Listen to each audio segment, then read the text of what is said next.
I think just the way that the album was created, it was a very different way of making music for us. All living in the same place had a massive influence on the way the album turned out. And I think it was probably the most amount of time we've spent in the studio on any album. I think on The Resistance it was recorded in little blocks, because we all lived in different countries at that time. We'd all get together for 5 days or a week, and then we would go home for a couple of weeks. So we generally found with that album that when we got together for the 5 days, we had to get as much work done as we possibly could.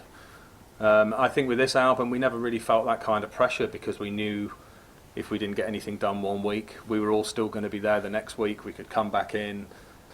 I think a lot of the time we just, there were some days where we didn't record anything. We would just mess around with different equipment and different synths and try different things, And I think that's a good way to make music. And I think a lot of these songs came from, a lot of experimentation. When we did The Resistance, we decided beforehand that we were going to try and produce the album ourselves. And I think there was a point, maybe 2 or 3 weeks in, where we almost went back on that decision, because I think we found it quite difficult.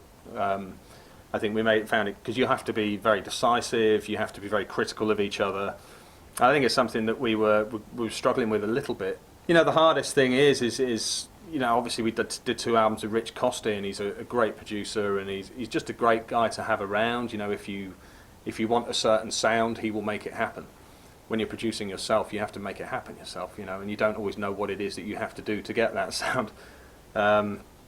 So The Resistance was quite a learning process, and I think coming out of making The Resistance, at that point, I think we all, have some kind of studio set up in our houses now. So, when I go home, I'm still making music, and I'm learning about the studio and learning about new ways of making new sounds, and Matt does the same, and Dom has a little setup as well. So, by the time we got to making this album, I think our knowledge of the studio and the technology that surrounds the studio was much better than it was 4 years ago.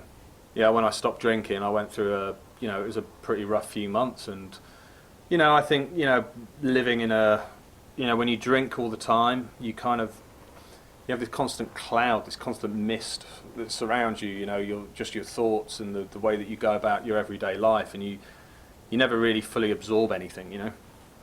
And it was very difficult, because when I stopped, as much as I kind of had this clarity, there was a whole bunch of stuff that I had to deal with, not just related to the drinking, but just things that had happened over a course of many years. When I stopped drinking, I realised that it is what I am, and it's what I want to do. And I think part of the process of getting through that period was that I just 100% threw myself into music.